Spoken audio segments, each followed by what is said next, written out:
Totropahin o jojowain?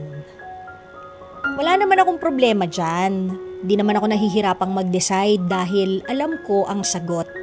Pero paano ko nga ipapaliwanag sa'yo? Lalo na kung feeling ko makakasakit ako ng todo sa damdamin mo.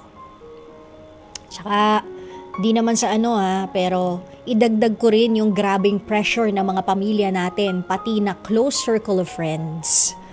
Na dahil best of friends, yung families natin at isang grupo tayo ng magkakaibigan, parang kailangan automatic na may gusto rin ako sa'yo. Trick, mahal kita, alam mo yan. Pero kung may higit man sa kaibigan ang nararamdaman ko para sa'yo, yun bilang kapatid lang. I care for you ng bongga mula pa pagkabata. Pero ang hirap lang talaga na naiipit ako ngayon sa sitwasyong ayoko namang pasukin at i-trial and error para lang mapagbigyan kita. I'm praying na lang na pag dumating na yung chance na umamin ka na, ambunan ako ni Lord ng wisdom to deliver my honest thoughts sa sitwasyon nating dalawa.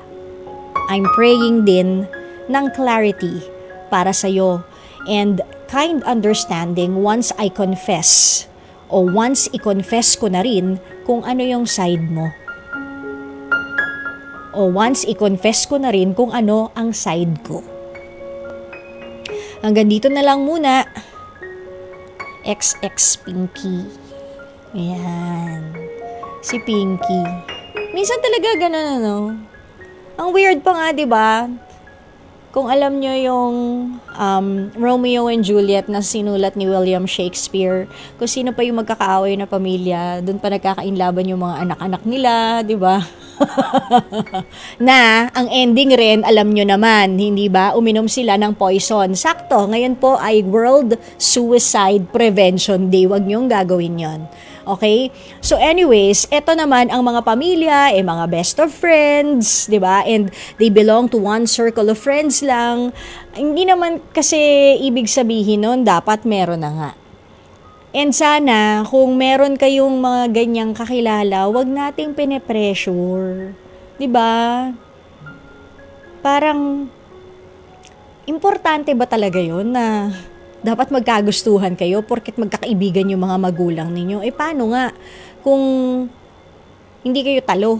Paano nga kung ibang gusto ni ate girl? Yun lang, ang medyo challenging dito is paano nga niya rin sasabihin kay kuya mo na I just love you as a brother. Hindi ba? Parang kapatid na lang kita. So, paano nga?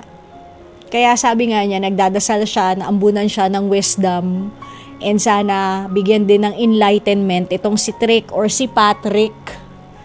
Yun yung real name o yun yung full name ni Trick para kahit paano hindi masyadong masakit. Diba? And kung nakikinig ka rin, Trick, baling na lang natin sa iba. Okay lang naman yun. Malay mo, Trick, pag meron ka ng iba, ma-realize din ni Pinky, oy, bakit ko siya pinawalan?